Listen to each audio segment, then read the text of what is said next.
প্রিয় ঈশ্বরের সন্তানেরা, আজ আমি 3টে পয়েন্ট আপনাদেরকে বলতে চাই, যেই পয়েন্টগুলোর দ্বারা আপনারা বুঝতে পারবেন সেই মহান ঈশ্বর আপনাকে কতটা ভালোবাসে। হ্যাঁ, ঠিকই শুনছেন, আপনাকে ঈশ্বর কতটা ভালোবাসে আপনি আজ বুঝতে পারবেন।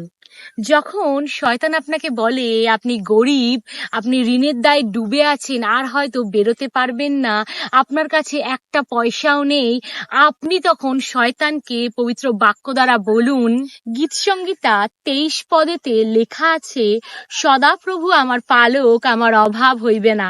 আমেন।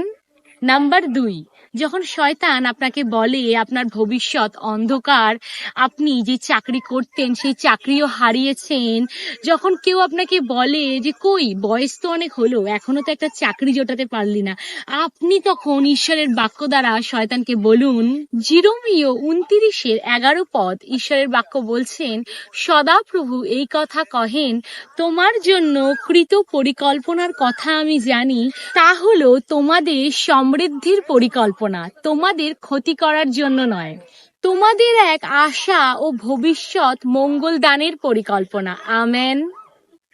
নাম্বার 3, যখন আপনার মনে হয় আপনার বাড়িতে কেউ জাদুটোনা করেছে, আপনার যদি ভয় লাগে, তাহলে ঈশ্বরের বাক্য আজ আপনাকে বলতে চায়, গীতসংহিতা 91:2, আমি সদাপ্রভুর সম্বন্ধে বলবো, তিনি আমার আশ্রয় এবং উচ্চ দুর্গ, আমার ঈশ্বর যার ওপর আমি সম্পূর্ণ আস্থা রাখি।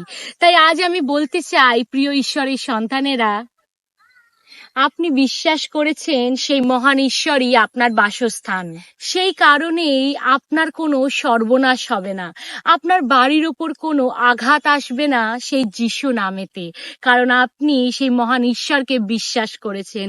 বাক্য বলে যে মহান ঈশ্বরকে যারা বিশ্বাস করেন, ঈশ্বর তাদের সঙ্গে সঙ্গে থাকে। হালেলুয়া। সকলকে জয় যিশু।